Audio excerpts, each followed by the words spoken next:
जब हम वर्ग कुंडलियों की बात करते हैं, टोटल 360 प्रकार की वर्ग कुंडलियां बन सकती है। वर्ग कुंडली का मतलब है विभाजन, सीधा सीधा विभाजन। आपको पता है कि हमारी जो तारामंडल है, हमारे सराउंडिंग वो 360 डिग्री एक्चुअली रिजल्टेंट रूप में घूमती। अब वो 360 डिग्री में 12 राशियां है, जिसमें आप देखेंगे मेष से लेकर के मीन राशि तक कुल 12 राशियां हैं, जिसपे 7 ग्रहों का अधिपत्य है। ठीक है, सूर्य चंद्र से लेकर के शनि तक।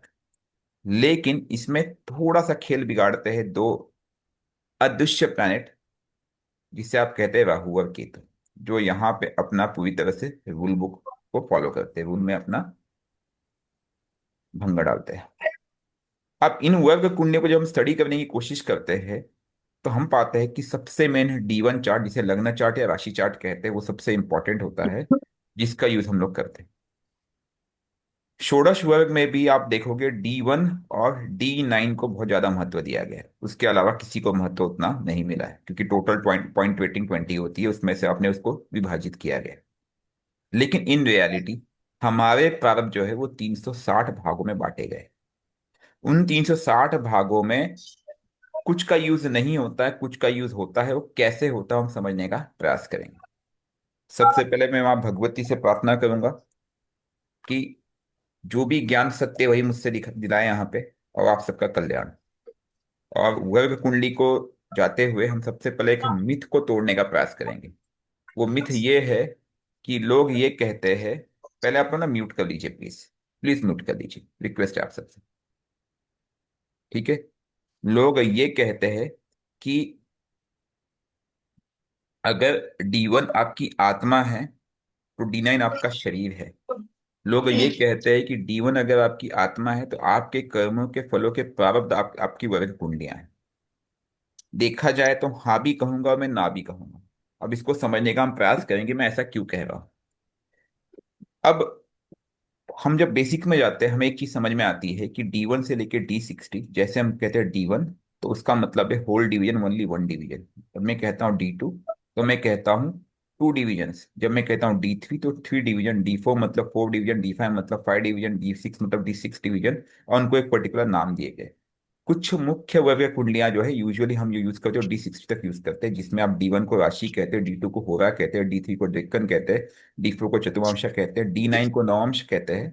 ठीक है, और आगे जाएंगे तो D60 तक यूजुअली एप्लीकेबल है, षष्ठांश तक, जो आपको मार्केट में अवेलेबल मिलेगी। इसके बाद की यूजुअली लोग यूज नहीं करते, बट एक्चुअल में होती 360 तक है। गौरांग जी प्लीज म्यूट कर लीजिए भाई साहब। ठीक है, बैकग्राउंड साउंड आ रहा है, थैंक थैंक यू। ओके, अब इन वर्ग कुंडलियों को अगर आप डिवाइड करेंगे, जब मैं कहता हूं D1 मतलब वन डिवीजन, वन डिवीजन का तात्पर्य यह है कि 360 डिग्री। टोटल जो सर्कल है वो 360 डिग्री का है, ये आप अच्छी तरह से जानते हैं। जब 360 डिग्री का सर्कल है तो उसको मैं वन से डिवाइड करूंगा तो कितना आ जाएगा? 360, you know it very well.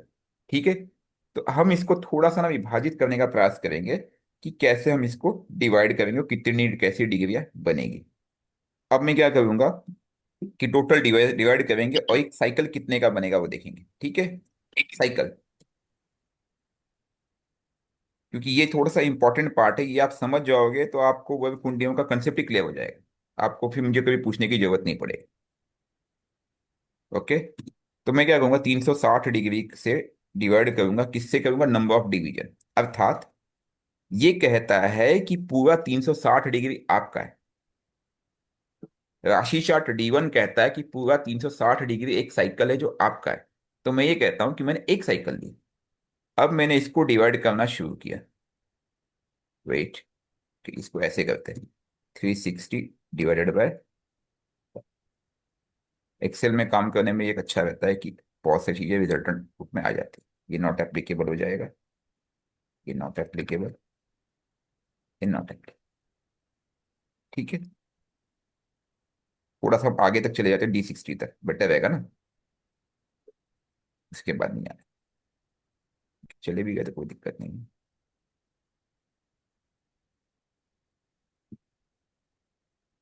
तो ये डिवीजन आपको ये बताते हैं कि ये आपके प्रारब्ध का हिस्सा है। आपने जो बोया था पिछले जन्मों में, क्योंकि कुंडली तो हमारी पिछले जन्म के ऊपर बनी है। प्रेजेंट तो हमारी, ये कुंडली आपकी प्रेजेंट नहीं बताती है, ये लोगों को भ्रम है, इसीलिए लोग इस पे प्रेडिक्शन में लग जाते हैं, जो तरीका बिल्कुल गलत है। ये कुंडली आपको आपका पास्ट बताती है कि मैं पास्ट में क्या था। ठीक है, एक मिनट इसको थोड़ा सा,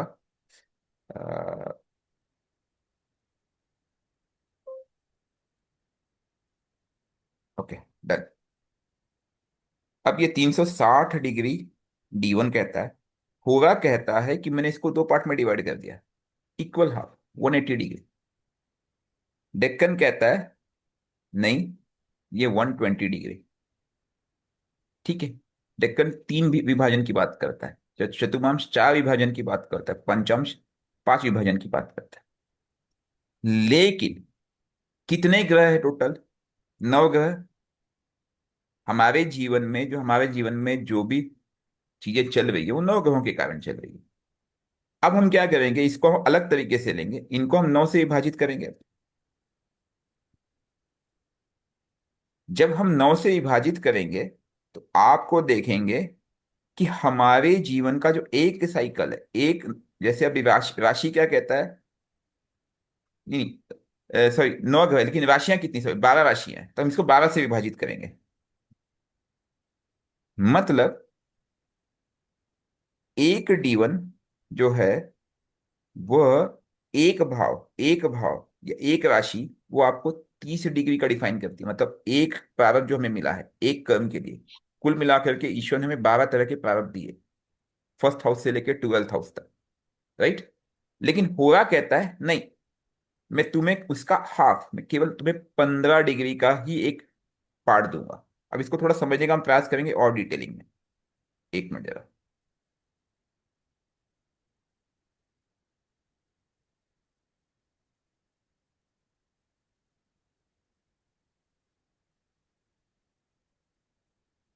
Okay. अच्छा, होल नंबर पता है किसको, what is the whole number?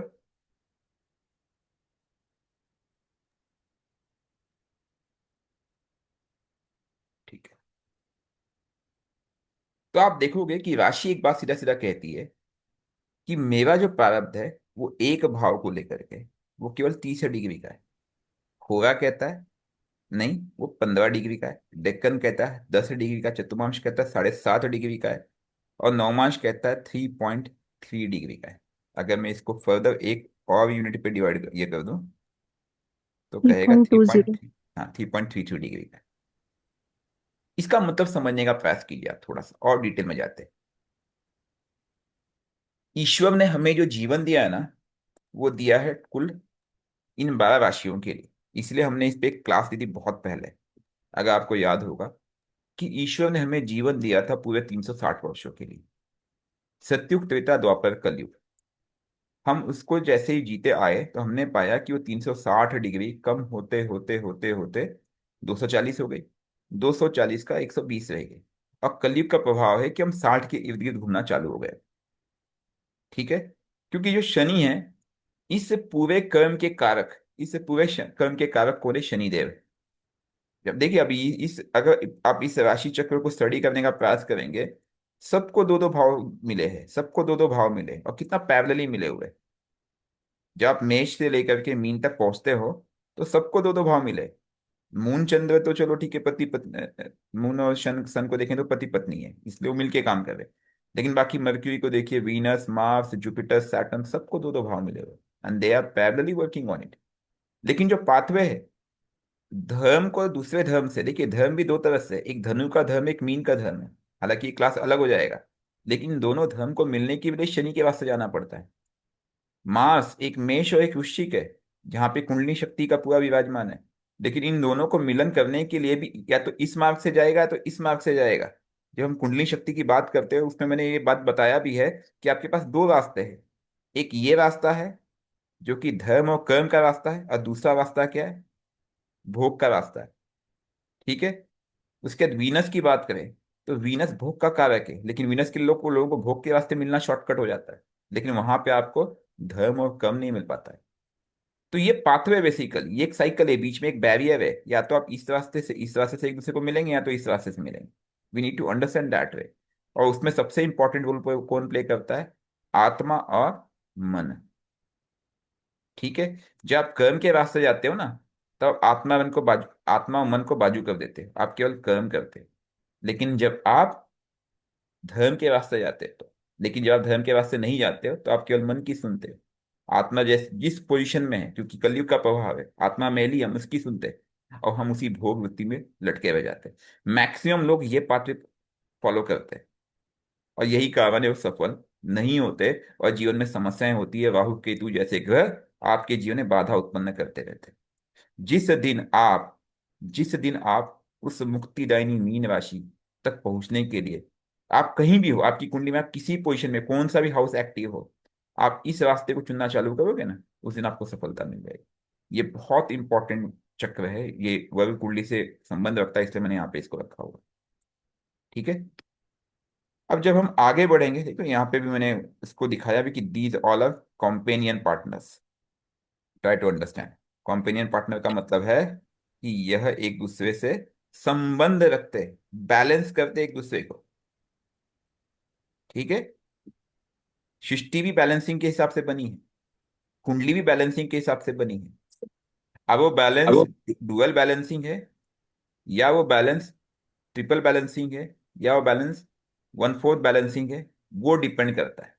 तो जो वर्ग कुंडलियां हैं, हमारे विभिन्न कर्मों की बैलेंसिंग, और उसमें सबसे इंपॉर्टेंट D9 है, क्योंकि D9 की बैलेंसिंग बहुत ही प्रिसाइज है, जो कि नक्षत्र तारामंडल से जुड़ती है, इसलिए D9 को महत्व दिया जाता है। तो एक चीज हमें समझ में आया कि ये जो राशि है, वो पूरे एक साइकिल की बात करता है। लेकिन प्रॉब्लम क्या हुआ कि समय बीतता गया, और समय के साथ कलयुग का प्रभाव ऐसा रहा कि नकारात्मकता पूरी तरह से व्याप्त हो गई। और जब नकारात्मकता पूरी तरह से व्याप्त हो गई, तब धीरे धीरे चेंजेस आए। सबसे पहले कौन आया? D1 के बाद कौन सी कुंडली आती है? D2 आती है, राइट।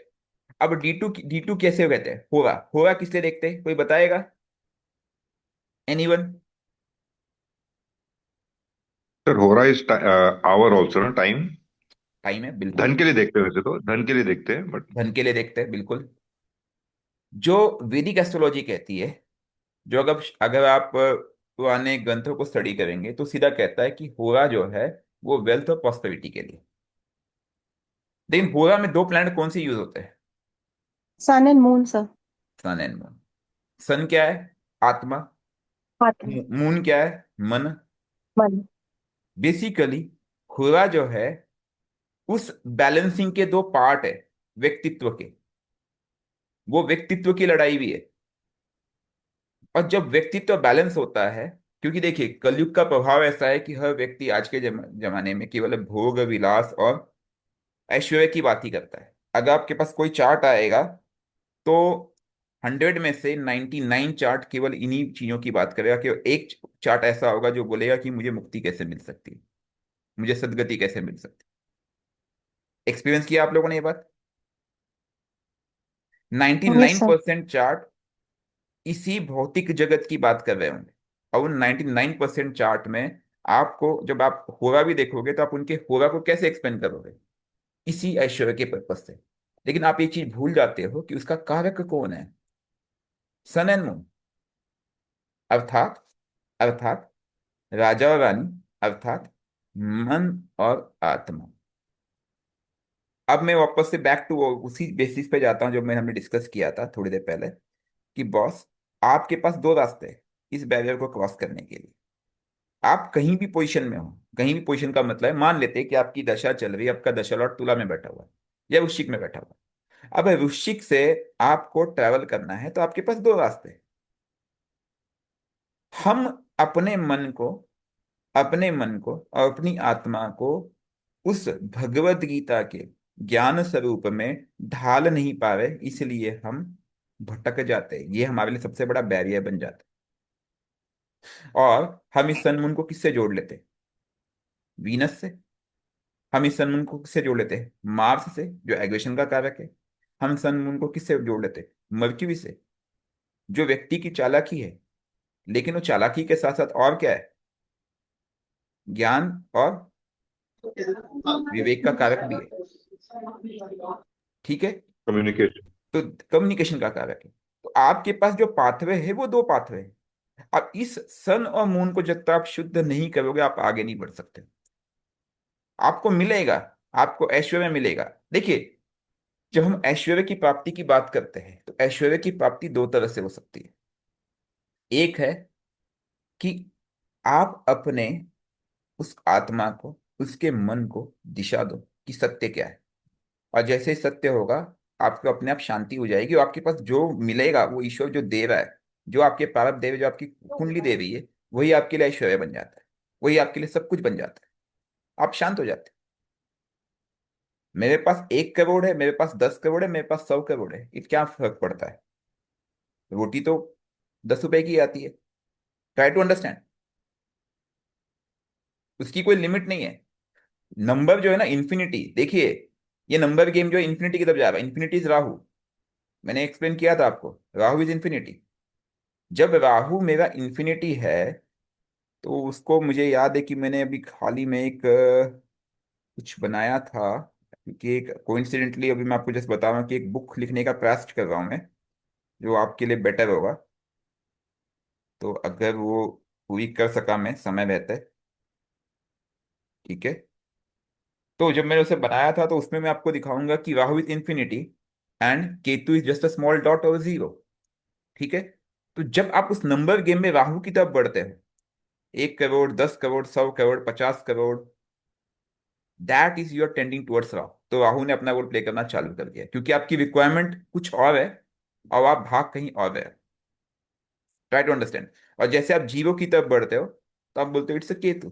ठीक है, मैं एग्जैक्ट नहीं बोला आप जीरो पाओ, क्योंकि जीरो चाहना कोई नहीं चाहता है, क्योंकि भौतिक जगत में आपको सर्वाइव करने के लिए भी चीजें चाहिए, बट उसके साथ और भी चीजें इंपॉर्टेंट है।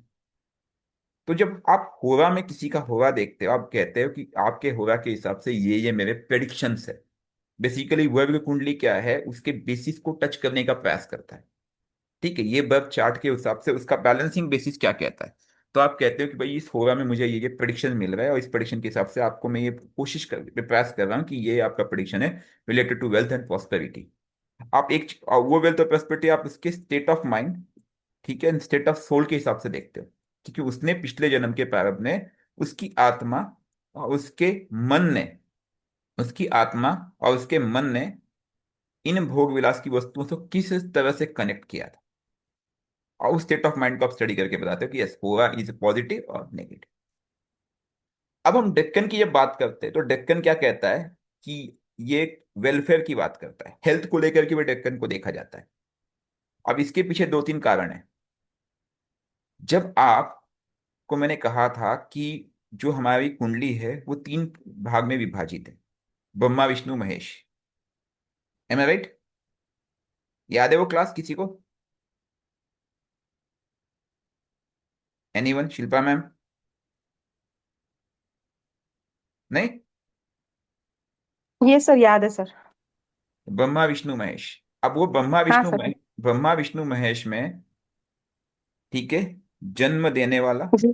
पालन करने वाला और विनाश करने वाला, ये 3 भाग में उसका विभाजन है। अब डेक्कन में भी आप क्या देखेंगे कि वहां पे 3 विभाजित है, 3 पार्ट में विभाजित है। उधर भी मैंने 120 डिवीजन की बात की थी। ये देखिए, ये 180 डिग्री मतलब 2 हाफ्स हो गए, लेफ्ट एंड राइट बैरियर। ठीक है। वो था 180 डिग्री, 120 डिग्री, मतलब आप देखोगे ऐसे, ऐसे और ऐसे, 1 2 3 पार्ट। याद है आपको? अब जब उन 3 पार्ट की बात करते हैं तो आप देखोगे कि जो तीसरा पार्ट है वो सूक्ष्म है, हिडन है। डेक्कन चार्ट में हम राहु और केतु की भूमिका अगर ले ले तो ये बहुत बड़ा चार्ट हो सकता है फ्यूचर को दिशा देने के लिए। मेरा ये मानना है कि as an astrologer we should focus on giving the pathway. Okay. अब डेक्कन जब हम देखते हैं तो डेक्कन में जो 3 भाग है उसमें तीसरा भाग है वो हिडन होना चाहिए। हिडन का मतलब समझिए, वो अज्ञात होना चाहिए। हम अपनी जब कुंडली बनाते हैं एट्थ हाउस पे दूसरा भाग खत्म होता है, 9th 10th 11th और 12th। ये चार हाउसेस कैसे बनते हैं? अगर मैं बोलूं चार houses, 9th 10th 11th 12th, एक मिनट में उसको अभी ओपन करके दिखाता हूँ। यस।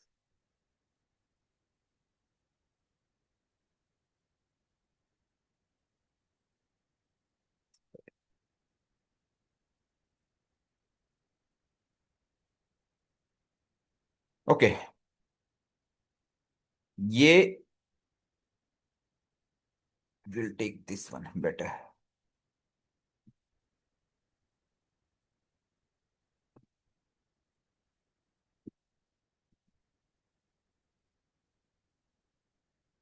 ठीक है, ये नहीं देखते। अब आप इसको ध्यान से देखोगे, again going back to the same basics. हमारी मृत्यु कहाँ होती है? एट्थ हाउस में होती है। ये मैं पहले बता चुका यस हूँ आप सर। लोग, जस्ट यस रिकॉलेशन के सर। लिए बता रहा हूँ। हमारी मृत्यु कहाँ होती है? एट्थ हाउस में होती है। हाँ। जी सर। और उसके बाद यहाँ पे आत्मा प्रवेश करती है। ये काल पुरुष की कुंडली के हिसाब से ये हाउसेस हिडन है, अर्थात हम्म। ये किसके पास है? जुपिटर और किसके सैटर्न। पास है? सैटर्न के पास है। और बाकी के हाउसेस क्या है? ये इस कर्म और भोग के लिए, यहाँ जन्म हुआ और यहाँ मृत्यु हुई। मृत्यु के बाद आत्मा यहाँ प्रवेश करती है। वी नीड टू अंडरस्टैंड, आपकी कोई भी कुंडली हो सकती है, आत्मा यहीं जाएगी, मृत्यु के बाद आत्मा यहाँ जाती है। और जब यहाँ पे आत्मा ने प्रवेश किया तो आत्मा का एक की रोल बन जाता है उसके पुराने कर्म। तो जो डेक्कन डेक्कन चार्ट है, वो हमारे कर्म को डिसाइड करता है। इसलिए हम क्या कहते हैं, Deccan is not only for your welfare, it is also for your siblings. आपके भाई बहनों की बात भी करता है। क्योंकि हमें जो रिलेशन मिले, हम जिनके साथ है, उसका कारण क्या है? हमारे प्रारब्ध। और वो सूक्ष्म प्रारब्ध का संबंध कहीं ना कहीं सूक्ष्म हाउस से है। इसीलिए उसे हम हेल्थ से भी कनेक्ट करते हैं। क्लियर? अब बात करते हैं D4। D4 को हम क्या कहते हैं? चतुर्मांशा, जिसे हम कहते हैं, किसके लिए देखते हैं? एनीवन? प्रॉपर्टी। सुख, yes sir, property. Property. Material correct. सुख, व्हीकल, व्हीकल्स, ठीक है, गुड। मतलब हम बोल सकते हैं कि it is related to our comfort comfort and prospects, जो हमें लाइफ में या मिलते हैं, भौतिक सुख। ओके। भौतिक अब सुख। इन भौतिक सुखों को जब हम टच करने का प्रयास करते हैं, तो ये 1/4 डिवीजन हो जाता है। ठीक है, 90 डिग्री साइकिल। अब ये 90 डिग्री साइकिल को हम चार युगों में विभाजित कर दें। सत्युग, त्रेता, द्वापर, कलयुग। करेक्ट। 1 2 3 4, तीन तीन हाउसेस के। पॉसिबल है? 1 2 3, 1 2 3, 1 2 3, 1 2 3। धर्म, अर्थ, काम, मोक्ष। करेक्ट। सर आपने थ्री, सॉरी सर, आपने थ्री इसलिए लिया क्योंकि 12 / 4, राइट? यस। देखो, आप ना यहाँ पे डिग्री देखो, मैंने ये क्यों बनाया, अभी मैंने इसमें और भी फर्दर डिविजन्स होंगे। वर्ग कुंडली समझने के लिए आप जब तक इन चीजों को नहीं समझोगे ना, आपको क्लैरिटी नहीं आएगी कि हम जैसे यूज कर रहे हैं एक्चुअल में उसका यूसेज ऐसा नहीं है। और D1 में हम इसको कैसे लिंक करके डायरेक्ट D1 से हम कर सकते हैं कैलकुलेट कि ये कैसे हो रहा है। We need to understand. ठीक है। आपने मुझे कभी वर्ग कुंडली देखते हुए देखा है? एनीवन? Never sir, never. क्योंकि ये कंसेप्ट आपको जब समझ में आ जाएगा ना कि कैलकुलेशन, इसके पीछे के कैलकुलेशन कैसे किए गए। मैं देखो, मैं एक चीज हमेशा मानता हूँ, अभी क्या सॉफ्टवेयर आ गए, सॉफ्टवेयर ने ना हमें अंधा बना दिया है। हमें इन कैलकुलेशन का बेसिस ही पता नहीं। और जब हमें कैलकुलेशन का बेसिस ही पता नहीं, तो हम ना क्या कर रहे हैं कि वो रट्टी बट्टाई थंब रूल को याद कर रहे हैं। और AI आने के बाद तो ये चीजें और बढ़ने वाली है, 100%। और ये जो कंसेप्ट है, इस कंसेप्ट को आप समझोगे तभी आप उसको समझ पाओगे कि ये कहना क्या चाहता है। You are getting a point? आप लोगों ने दुनिया भर से कंसल्टेशन ली होगी, क्या कंसल्टेशंस काम करती है? सच्चे दिल से बताना। Not always sir. हाँ जी, हर बार हमेशा नहीं। आप ऑब्जर्व करोगे कि 70 to 80% टाइम कंसल्टेशन काम नहीं कर रही है लोगों की। एक होप आती है खाली, और तो पता नहीं। आपकी आवाज कम आ रही है मन जी, थोड़ा जोर से। मैं ये कह रहा था खाली एक होप आ जाती है, और उस टाइम तक होपफुल रहते हो आप, लेकिन जब वो इवेंट नहीं होता है तब लगता है कि वो काम नहीं कर रहा है। अब वो कंसल्टेशन काम क्यों नहीं कर रही है?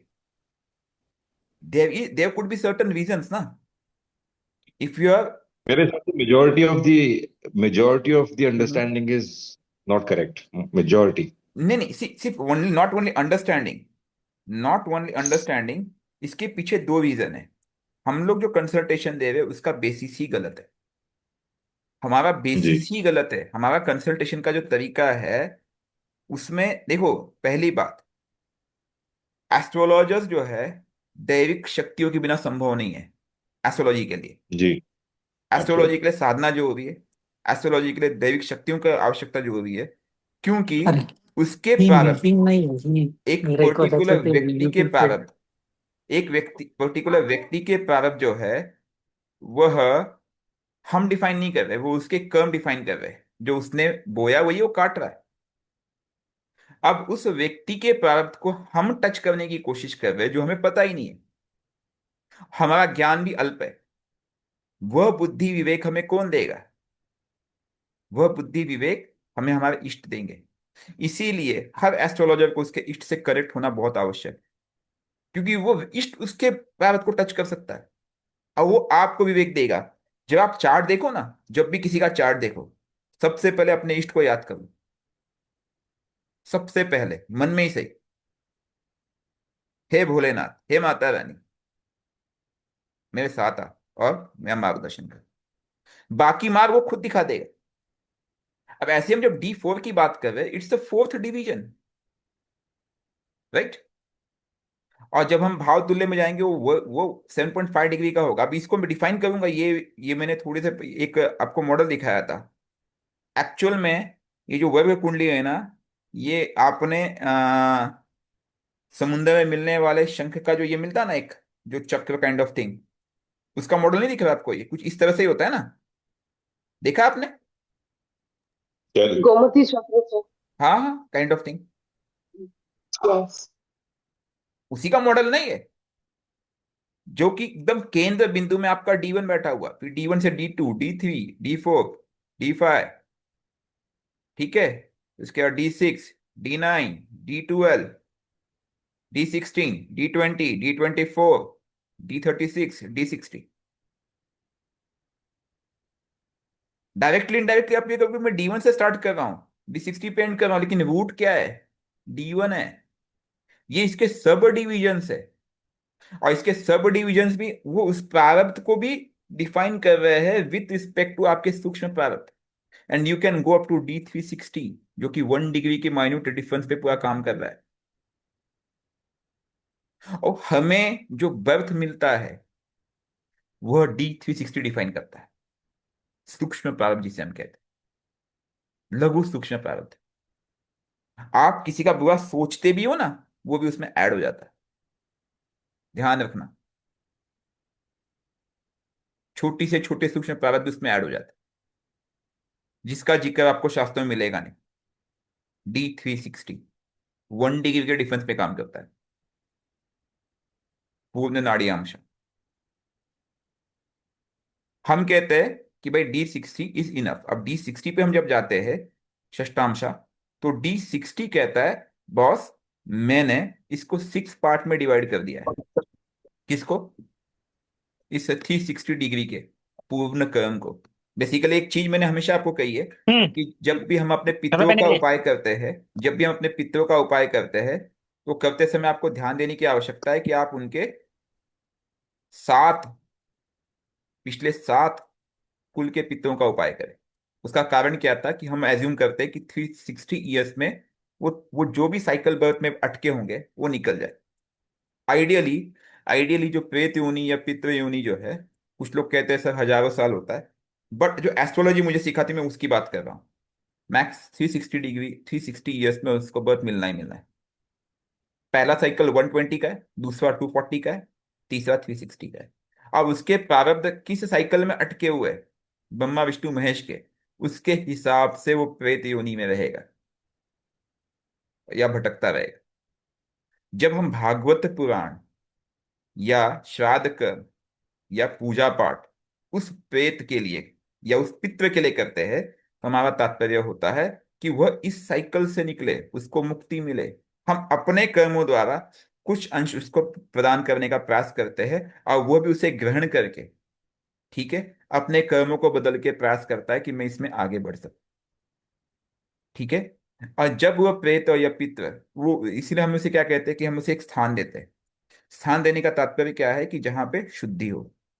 अक्सर स्थान कहाँ दिया जाता है? नदी किनारे, गंगा नदी किनारे, तीर्थ स्थलों पे, क्योंकि वहां पे सुमिरन भजन कीर्तन होता रहे, तो वह उसके सानिध्य में आकर के उसको पूर्णता का एहसास हो, उसके जो प्रारब्ध है वो कटे, और वो नेक्स्ट साइकिल में आगे बढ़ सके, जन्म ले सके। अब उस 360 के पीछे वो जो अटका हुआ है, अंत में देखोगे उसके सूक्ष्म प्रारब्ध 1 डिग्री वाले, वो कहीं ना कहीं उसको रोक लगा रहे। अब मैक्सिमम रोक कौन लगाता है पता है? ये जो D1 से लेकर D12 के प्रारब्ध है, भोग वाले, जहां अटका हुआ है बंदा। सूक्ष्म प्रारब्ध तो इसी का पार्ट है ना। पैसों की लालच मैंने गलती कर दी, अहंकार में गलती कर दी। अब होगा के बाद हमने चतुर्मांश कह दिया, ये 4 युग की बात कर रहा है, राइट। पंचांश 5 तत्वों की बात कर रहा है। ये डिवीजन साइकिल जो है, ये डिवीजन साइकिल इक्वली डिवाइड कर रहे हैं, और उसमें भी जो पूर्ण साइकिल कवर कर रहे हैं उनकी उनका सबसे ज्यादा महत्व हो जाता है, ध्यान रखना। जो स्टार्टिंग के जो साइकिल है, जैसे यहाँ पे आप देखोगे D13 to D15 not applicable. हालांकि आप D13 से डिवाइड करोगे तो वह भी एक डिवीजन देगा, बट ये पूर्ण डिवीजन में है कि भाई 2.5 डिग्री के एक मूवमेंट पे आगे बढ़ रहा है, 30 डिग्री के एक मूवमेंट पे आगे बढ़ रहा है। इसीलिए जो राशि चार्ट देखते हैं तो आप देखोगे एक हाउस हो या एक राशि 30 डिग्री की बनी। हालांकि नक्षत्र लेवल पे देखोगे, हालांकि आप राशि लेवल पर देखोगे तो that division is not exactly 30 degree. मैंने इस पे पहले भी कई बार चर्चा की, राइट।